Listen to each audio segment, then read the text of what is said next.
That little numbing shot your dentist gives you before they touch anything with a drill. Right now, it's something you've probably never thought about once. But for most of human history, that didn't exist. And toothaches did not wait around for anesthesia to be invented. Here's what people actually did instead. Let's be clear about what a bad toothache actually is, because toothache undersells it. We're talking about an exposed nerve, throbbing, in your face, with nowhere to go and no off switch. No painkillers. No numbing gel. No emergency dentist you can call at 2 a.m. And here's the part that made it so much worse back then. Cavities weren't rare. There was no toothpaste, no fluoride, and for most people, no real concept of brushing at all. So decay just progressed. Once a cavity started, there was nothing to stop it. It got worse and worse and worse, until the nerve was exposed and every bite of food felt like an electric shock. An infected tooth doesn't just hurt, either, it can spread. Left untreated, an abscess can swell your jaw, poison your bloodstream, and in the worst cases, kill you. This wasn't a minor inconvenience you shrugged off. People wrote about toothache like it was a form of torture. One 19th century writer called it a gnawing vengeance. Another said it reminded him he was mortal. So if you're in agony, with a rotting tooth and no dentist within 1,000 years of being invented, what do you actually do?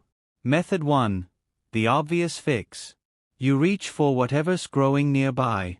Clove oil was one of the go-to remedies, used across India and Indonesia for centuries.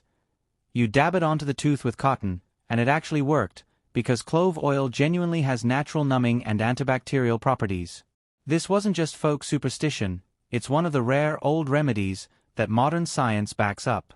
The Aztecs, meanwhile, chewed on hot chilies to try to overwhelm the pain with a different kind of burn. Method 2. Blame something you can't see. Here's where it gets strange.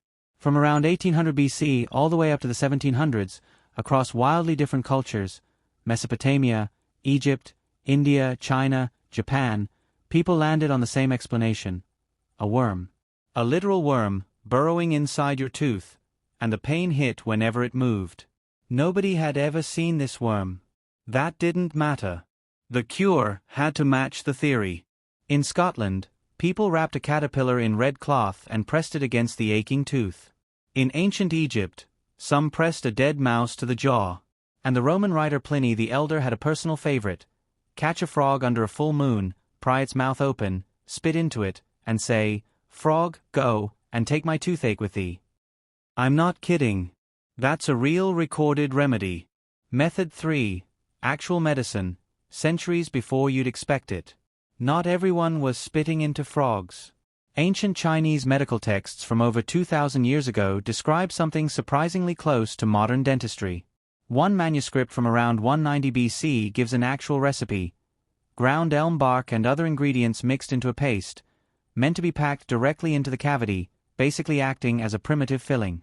Another source describes combining acupuncture with an herbal rinse specifically for tooth pain. This was real, tested, written down medical practice, running in parallel with the frog spitting. Method 4, the last resort, and it wasn't casual. Extraction. Pulling the tooth. But here's the twist: this wasn't the first thing people tried, like you'd assume. It was the last thing, because pulling a tooth that wasn't loose yet was genuinely dangerous, with no antiseptic and no anesthesia. So people would first try to loosen the tooth on purpose, using gum-irritating pastes and concoctions designed to make the tooth wobble enough to pull safely. Only then would you go to a barber surgeon. Yes, barber, the same guy cutting your hair, who'd do the actual extraction with hand tools. That's also where the barber pole comes from, by the way. Red and white stripes. Blood and bandages. So what actually fixed all this? Two things, about a century apart. The first was in 1846. A dentist, not a doctor, a dentist named William Morton, publicly demonstrated ether anesthesia in Boston. And here's the part that actually surprised me. The whole reason he was experimenting with it in the first place was to make tooth extractions less brutal for his own patients. The first real use of surgical anesthesia in human history came out of dentistry, not general medicine. October 16, 1846, is now considered one of the genuine turning points in the entire history of medicine, and it started with someone trying to solve a toothache. The second fix came almost 100 years later, and it attacked the problem completely differently. It stopped trying to treat the pain and started trying to prevent the cavity from ever forming.